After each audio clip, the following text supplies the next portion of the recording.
여름 내내 손맛 제대로 보게 해줬던 바로 그 자리. 그런데 희한하게 겨울만 되면 귀신같이 입질이 뚝 끊깁니다. 분명 어제까지도 옆 사람은 한두 마리 건지는 것 같은데 왜 내 자리만 무덤이 된 걸까요? 오늘은 여름에 대박쳤던 명당이 왜 겨울에는 처참한 꽝의 무덤으로 변하는지 그 충격적인 이유를 낱낱이 파헤쳐 보겠습니다. 이 영상을 끝까지 보시면 여러분은 더 이상 겨울 물가에서 추위에 떨며 허송세월하는 일은 없으실 겁니다. 남들이 꽝칠 때 유유히 손맛 보는 비결 제가 알려드리겠습니다. 혹시 에이, 그래도 명당은 명당이지 라고 생각하십니까? 그렇다면 오늘 제 이야기가 조금 불편하실 수도 있겠네요. 우리 낚시인들, 한번 재미 본 자리는 무슨 일이 있어도 다시 찾게 되죠. 지난번에 여기서 이만큼 잡았는데 하는 그 달콤한 기억이 자꾸만 발길을 이끄니까요. 그래서 겨울이 와도 을의 여름에 재미 봤던 수초밭이나 골창을 먼저 찾습니다. 고기들이 추우니까 깊은 데 숨어 있겠지 막연하게 생각하면서 여름 포인트 근처 깊은 곳을 노리기도 하고요. 이게 수십 년간 이어져 온 우리들의 아주 평범하고 익숙한 패턴입니다. 하지만 바로 그 믿음과 습관이 우리를 겨울꽝의 늪으로 밀어넣고 있었다는 사실 알고 계셨습니까? 물속 세상은 우리가 생각하는 것보다 훨씬 더 드라마틱하게 그리고 과학적으로 변하고 있었습니다. 자, 모든 이야기의 시작은 바로 물 그 자체입니다. 특히 수온이죠. 물고기는 변온 동물이라 수온에 따라 생사가 갈립니다. 우리는 흔히 겨울엔 추우니까 깊은 곳이라고 단순하게 생각하지만 이건 절반만 맞는 말입니다.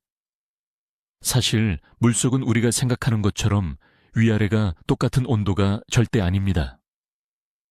계절에 따라 물이 층을 이루는 이른바 수온약층이라는 게 생기거든요. 여름과 겨울, 물속 세상은 완전히 다른 두 개의 행성이라고 보시면 됩니다.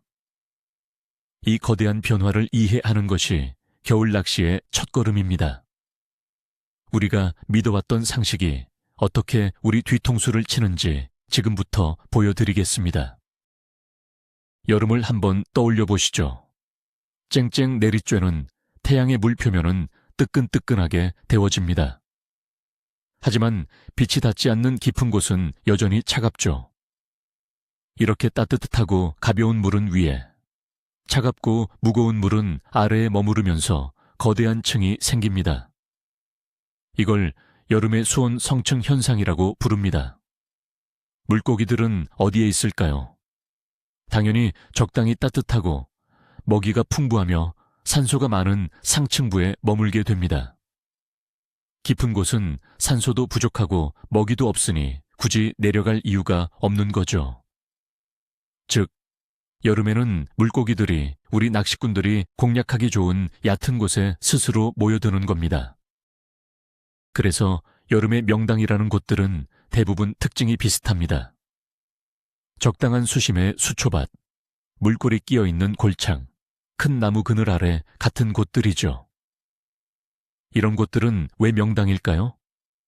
수초는 작은 생물들의 은신처이자 산란장이 되어 먹이사슬의 기초를 만듭니다. 즉, 물고기들에게는 최고의 뷔페 식당인 셈이죠. 또한 강한 햇빛을 피할 수 있는 그늘을 제공하고 광합성을 통해 풍부한 산소까지 공급해줍니다. 먹을 것 많고 숨을 곳 많고 산소까지 빵빵하니 물고기들이 모이지 않을 이유가 없는 겁니다. 이게 바로 우리가 여름 내내 손맛을 봤던 그 자리의 비밀입니다. 여름철 물고기들은 신진대사가 아주 활발합니다. 수온이 높으니 소화도 빠르고 그만큼 끊임없이 먹이를 찾아다니죠. 마치 한창 성장기인 청소년 같다고 할까요? 그래서 공격성도 강하고 먹이 욕심도 많습니다. 우리가 던지는 루어나 떡밥에 아주 적극적으로 반응하는 이유가 바로 이것 때문입니다. 약간의 실수나 부자연스러운 움직임도 왕성한 식욕으로 커버가 되는 시기죠. 이처럼 여름은 물고기들의 활성도가 최고조에 달하는 그야말로 낚시의 황금기라고 할 수 있습니다. 하지만 이 파티는 영원하지 않습니다. 슬슬 찬바람이 불어오는 가을이 되면 물속 세상의 첫 번째 격변이 시작됩니다. 밤 기온이 떨어지면서 뜨거웠던 물 표면이 식기 시작하는 거죠. 표면의 물이 차가워지면 밀도가 높아져서 아래로 가라앉기 시작합니다. 그리고 아래에 있던 따뜻한 물은 위로 올라오죠. 이런 대류 현상이 서서히, 하지만 저수지 전체에서 일어나기 시작합니다. 물고기들은 이때부터 혼란에 빠지기 시작합니다. 어제까지 안정적이었던 내 집이 갑자기 흔들리는 느낌을 받는 거죠. 입질이 갑자기 예민해지거나 어제 나왔던 자리에서 전혀 반응이 없는 현상이 나타나는 게 바로 이 때문입니다. 그리고 마침내 가을이 깊어지면 결정적인 사건이 터집니다. 바로 턴오버 현상입니다. 저수지 전체의 물이 위아래로 완전히 뒤집히는 대격변이죠. 여름 내내 안정적으로 층을 이루고 있던 물이 완전히 섞여버리는 겁니다. 이때 바닥에 쌓여있던 각종 퇴적물과 유기물들이 물 전체로 떠오르면서 수질이 급격하게 나빠지고 용존 산소량도 뚝 떨어집니다. 사람으로 치면 살고 있던 동네에 갑자기 대규모 공사가 시작되면서 먼지와 소음으로 가득 차는 것과 같습니다. 물고기들에게는 엄청난 스트레스 상황인 거죠. 턴오버가 진행 중인 저수지는 낚시인들에게 그야말로 재앙입니다. 물고기들은 극심한 스트레스로 먹이 활동을 거의 중단하고 어디로 가야 할지 몰라 흩어져 버립니다. 그래서 가을 낚시가 잘 되면 대박, 안 되면 쪽박이라고 하는 겁니다. 안정적인 특정 포인트를 찾기가 매우 어렵기 때문이죠. 이 시기에는 차라리 물 전체가 안정될 때까지 기다리는 것이 현명할 수 있습니다. 많은 조사님들이 가을에 고전하는 이유가 바로 이 보이지 않는 물속의 대격변, 턴오버 때문입니다. 그리고 이 턴오버가 끝나면 비로소 진짜 겨울이 시작됩니다. 이제 혹독한 겨울이 찾아왔습니다. 기온은 영하로 떨어지고 물표면은 살얼음이 얼기 시작합니다. 이때 물속에서는 여름과는 정반대의 현상이 일어납니다. 물은 섭씨사 도일 때 밀도가 가장 높고 무겁다는 사실 혹시 들어보셨나요? 이게 바로 겨울 낚시의 핵심 열쇠입니다. 물 표면은 영하로 떨어져 얼음이 얼어도 저수지 가장 깊은 바닥의 물은 가장 무거운 섭씨사도를 유지하려고 합니다. 차가운 물은 오히려 가벼워져서 위로 뜨고 가장 안정적인 사도의 물이 바닥에 깔리는 거죠. 바로 이 섭씨사도의 물. 이것이 겨울 물고기들에게는 생명수와 같습니다. 물고기들은 혹한의 겨울을 나기 위해 활동을 최소화하고 에너지를 비축해야 합니다. 그러기 위해서는 가장 안정적인 환경을 찾아야만 하죠. 수온 변화가 거의 없고 외부의 위협으로부터 안전한 곳. 그곳이 바로 저수지에서 가장 깊고 그래서 섭씨사도의 물이 안정적으로 고여있는 지역입니다. 이 마법 같은 섭씨사도의 물이 있는 곳을 찾아내는 것이 겨울 낚시의 성패를 가르는 결정적인 요소가 되는 겁니다. 이제 여름 명당과는 전혀 다른 기준이 필요해진 거죠. 이렇게 겨울철 물속은 여름과 정반대로 가장 차가운 물이 위에 상대적으로 따뜻한 섭씨사도의 물이 아래에 위치하는 역성층 구조를 이룹니다. 물고기들은 생존을 위해 이 안정적인 바닥층으로 모여들 수밖에 없습니다. 여름처럼 활발하게 돌아다니는 게 아니라 에너지를 아끼기 위해 거의 한 곳에 모여서 겨울잠을 자듯 지내게 됩니다. 이들이 모여있는 특정 장소를 우리는 월동장이라고 부릅니다. 겨울 낚시는 사실상 이 월동장을 찾아내는 게임이라고 해도 과언이 아닙니다. 흩어져 있는 고기를 노리는 게 아니라 모여 있는 곳을 직접 찾아가야 하는 거죠. 겨울 물고기들의 최우선 목표는 먹이 활동이 아니라 생존 그 자체입니다. 신진대사를 극도로 낮춰서 에너지 소비를 최소화합니다. 심장 박동도 느려지고 움직임도 거의 없어지죠. 마치 동면에 들어간 곰과 비슷합니다. 이 상태의 물고기들은 웬만한 먹이에는 전혀 반응하지 않습니다. 바로 입 앞에 아주 먹기 좋은 형태로 먹잇감이 들어와야만 최소한의 움직임으로 입을 벌릴까 말까 합니다. 우리가 겨울에 아주 예민하고 섬세한 채비를 사용해야 하는 이유가 바로 여기에 있습니다. 물고기들의 상태가 여름과는 180도 다르기 때문입니다. 그렇다면 이 월동장은 대체 어떤 곳일까요? 월동장의 조건은 간단합니다. 첫째, 그 저수지에서 가장 깊은 곳이어야 합니다. 그래야 안정적인 섭씨사도의 물이 고여 있을 수 있으니까요. 둘째, 물의 흐름, 즉 대류가 거의 없는 곳이어야 합니다. 불필요한 에너지 소모를 막기 위해서죠. 셋째, 주변에 급격한 지형 변화가 없는 밋밋한 바닥인 경우가 많습니다. 여름철 명당처럼 화려한 수초나 큰 바위 같은 구조물은 오히려 없는 곳이 많다는 뜻입니다. 한마디로 여름철에는 거들떠보지도 않았을 저수지 중앙에 밋밋하고 깊기만 한 웅덩이가 바로 겨울의 특급 명당이 될 수 있다는 겁니다. 자, 이제 다시 우리가 여름 내내 드나들었던 그 명당으로 돌아가 봅시다. 겨울이 된 그곳은 지금 어떤 상태일까요? 우선 무성했던 수초들은 모두 삭아서 바닥에 가라앉아 썩어가고 있습니다. 이 과정에서 엄청난 양의 산소를 소모하고 심지어 유독가스를 내뿜기도 합니다. 여름에는 산소 공장이었던 곳이 겨울에는 가스실로 변해버린 셈이죠. 물고기들이 이런 곳에 머무를 리가 없습니다. 게다가 수심이 얕아 외부 기온 변화에 직접적인 영향을 받기 때문에 수온 변동도 매우 심합니다. 생존을 추구하는 물고기들에게는 최악의 장소인 겁니다.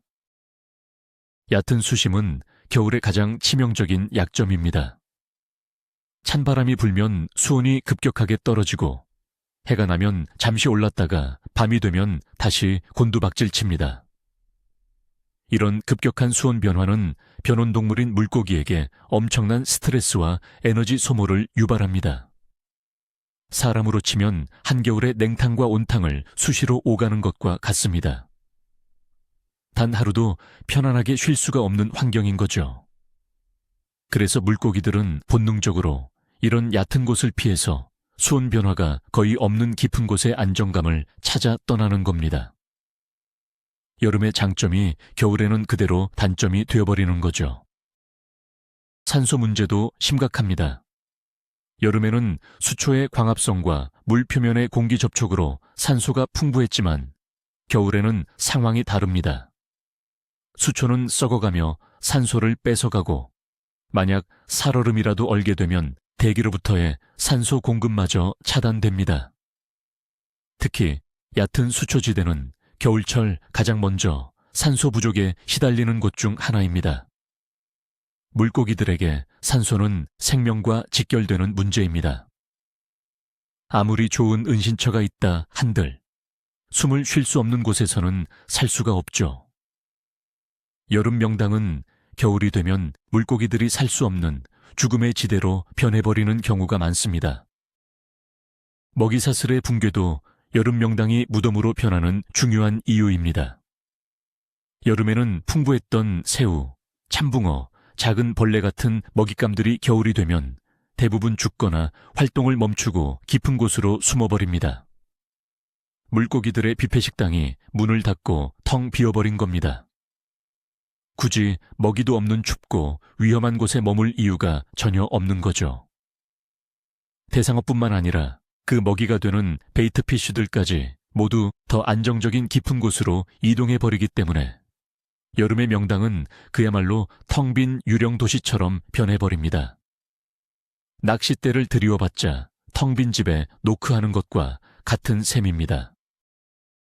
결론적으로 우리가 여름 명당이라고 믿었던 그 자리는 겨울이 되면 불안정한 수온, 산소 부족, 먹이 없음이라는 삼중고를 겪는 최악의 장소로 돌변합니다. 눈에 보이는 풍경은 그대로일지 몰라도 물속의 생태계는 완전히 파괴된 상태인 거죠. 그런데도 우리는 지난 여름의 기억이라는 미련 때문에 계속해서 그 자리에 낚싯대를 들이웁니다. 이것이 바로 많은 낚시인들이 겨울만 되면 꽝을 면치 못하는 가장 근본적인 이유입니다. 우리는 물속을 보는 게 아니라 우리의 기억을 보고 낚시를 하고 있었던 겁니다. 그렇다면 진짜 겨울 명당, 즉 월동장은 어떻게 찾아야 할까요? 더 이상 수초나 나무 같은 눈에 보이는 구조물에 현혹되어서는 안 됩니다. 가장 중요한 것은 수심과 지형입니다. 낚시터에 가기 전에 위성 지도나 지형도를 통해 그 저수지에서 가장 깊은 곳이 어디인지, 물골이 어디로 이어지는지를 미리 파악하는 것이 중요합니다. 예전에는 물이 빠졌을 때 지형을 눈으로 익혀두는 것이 최고의 방법이었지만 지금은 어군 탐지기 같은 장비를 활용하는 것도 좋은 방법이 될 수 있습니다. 여름의 기준을 버리고 오직 가장 깊고 안정적인 곳이라는 겨울의 기준으로 포인트를 바라봐야 합니다. 그런데 여기서 한 가지 예외적인 상황이 있습니다. 바로 한겨울에도 유독 햇볕이 잘 드는 어느 날 오후입니다. 꽝을 치고 철수하려는데 옆자리에서 덜컥 한 마리 낚아내는 장면을 보신 적 있으시죠? 이건 왜 그럴까요? 아무리 추운 겨울이라도 햇살이 좋은 날에는 북서풍이 막히는 양지바른 얕은 지역의 수온이 아주 잠시, 일시적으로 1, 2도 정도 올라갈 수 있습니다.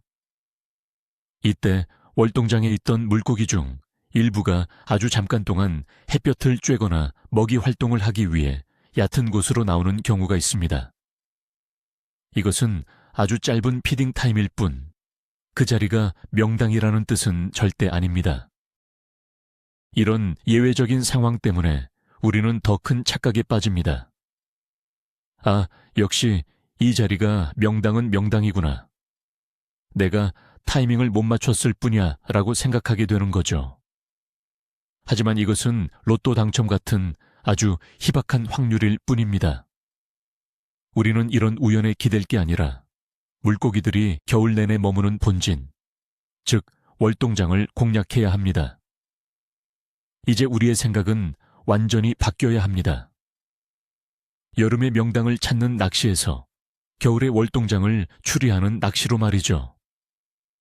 포인트를 보는 관점 자체를 바꾸지 않으면 올겨울에도 우리의 살림망은 계속 비어있을 겁니다. 정리해 보겠습니다. 여름 명당은 풍부한 먹이와 산소, 따뜻한 수온 덕분에 만들어진 여름 한정 뷔페였습니다. 하지만 겨울이 되면 이 뷔페는 문을 닫고 썩어가는 수초는 오히려 독을 뿜는 쓰레기장이 되죠. 물고기들은 생존을 위해 모든 조건이 안정적인 깊은 곳, 즉 월동장이라는 지하 벙커로 대피하는 겁니다. 가장 충격적인 사실은 우리가 여름 내내 쳐다보지도 않았던 밋밋한 저수지 중앙의 깊은 웅덩이가 바로 겨울 최고의 명당일 수 있다는 사실입니다. 우리가 버린 자리가 사실은 보물섬이었던 거죠. 이제 여러분은 겨울 물가에 서서 왜 입질이 없지? 라고 고민하는 대신 월동장이 어디일까를 생각하게 되실 겁니다. 낚시의 패러다임이 바뀌는 순간입니다. 오늘 영상 끝까지 시청해 주셔서 정말 감사합니다. 이 작은 지식 하나가 여러분의 겨울 낚시를 완전히 바꿔놓기를 바랍니다. 영상이 마음에 드셨다면 구독과 좋아요 버튼 꼭 눌러주시고요. 채널에 큰 힘이 됩니다. 여러분은 겨울에 이런 경험을 해보신 적이 있나요? 여름 명당을 고집하다 꽝치고 돌아온 경험, 혹은 의외의 깊은 곳에서 대물을 만난 경험이 있다면 댓글로 공유해 주세요. 다른 조사님들과 함께 이야기 나눠봅시다.